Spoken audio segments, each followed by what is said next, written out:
Hey guys, I'm NiceMark and today I'm going to be joined by Annihilator and we're going to show you 10 ways of activating redstone devices with hidden inputs. So let's start. This one right here is very simple. It's a torch key. So you place down a torch on the wall and it is going to activate a piston which is going to extend the block and break the torch. There are plenty of designs of torch keys for both the wall and the floor, just look them up on YouTube. And for the next hidden input, I'll be presenting it to you, so I'm Annihilator by the way. But basically what we have here is a totally unsuspicious item bin. And we can just throw our items in it and they'll be deleted over time, just like any other item bin that you know of. But if we get a fishing rod, we can actually activate a hidden input by just throwing the fishing rod in there. And that bubble will float up there and it will actually turn on this lamp or any other device that you want to be activated by the actual hidden input. Now this is quite simple and is really it's just awesome really. So yeah, I'll just hand it over to Mark to present the other one, or the next hidden input. Next up we have a very simple one and probably the cheapest one of them all. Just right click at the wall and it is going to activate a lever which is hidden behind it. The reason why this works is that you can actually click through a specific part of a corner stair. To implement this in your world, simply place two stairs like this and also a lever here. And for the next hidden input, we have a useless redstone dust. So we basically have a little corner right here and also a corner there, but that's not really the one that we're going to be focusing on.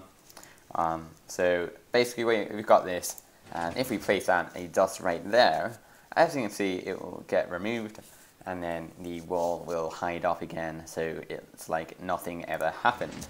Now this can also be used for like a hidden input as well. Now you just have to basically just take an output from the actual device itself. So that's pretty cool. But yeah, so let's just get on to the next one. And by the way, that's the wiring. I think NiceMark will be linking everything in the description, so be sure to check that out. But yeah, so I'll just leave it up to my NiceMark to do the next one. So yeah. Another cool hidden input which could be used in a cave or in an area with a lot of stone in it. It uses a stone generator and it detects when you break the stone.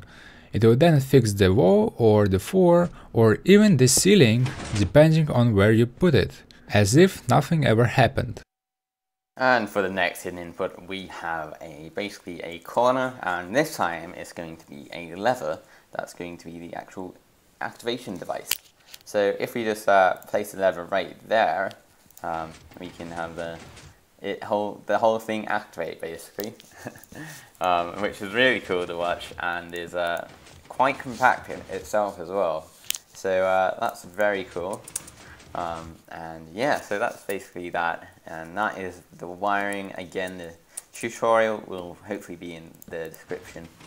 But yeah, so let's just get on with the next hidden input. There are a lot of uses for the comparator update detector, and one of them is making an item frame key. So you just place down an item frame and put an item in it, and it will activate the input. This also works as a torch key. I'd like to thank Dico the Redstoner for simplifying my idea and making the design more compact.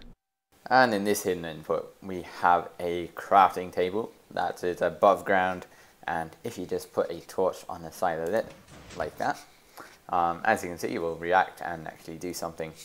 But if you put it on any other side it will absolutely do nothing. So just like that, and it's doing absolutely nothing. And if we just put a torch on that side it will actually do something. So that's the way that you actually activate it. Now let's just take a look at the redstone for a brief moment, and as you can see it's absolutely tiny and just really cool. But yeah, so let's just carry on with the next one. And for the next hidden input, what we have is basically a plain old furnace with a lamp on top. And if we actually burn the right fuel, or the right fuel, it will actually give an output. So let's just wait until it's burnt, and as you can see, the lamp will turn on. Now it uses quite a cool little mechanic, but let's just burn another fuel, say like this wooden plank, and wait for that to give another output or another update, because the way that this actually works is because there are two there are two updates being given out, and I'm just testing for the time interval between them. So it's pretty precise there. So that's that, and the wiring is quite complicated. There's a bunch of hopper and dropper and also comparators in there, but they're all doing their work, and it works. So that's very cool.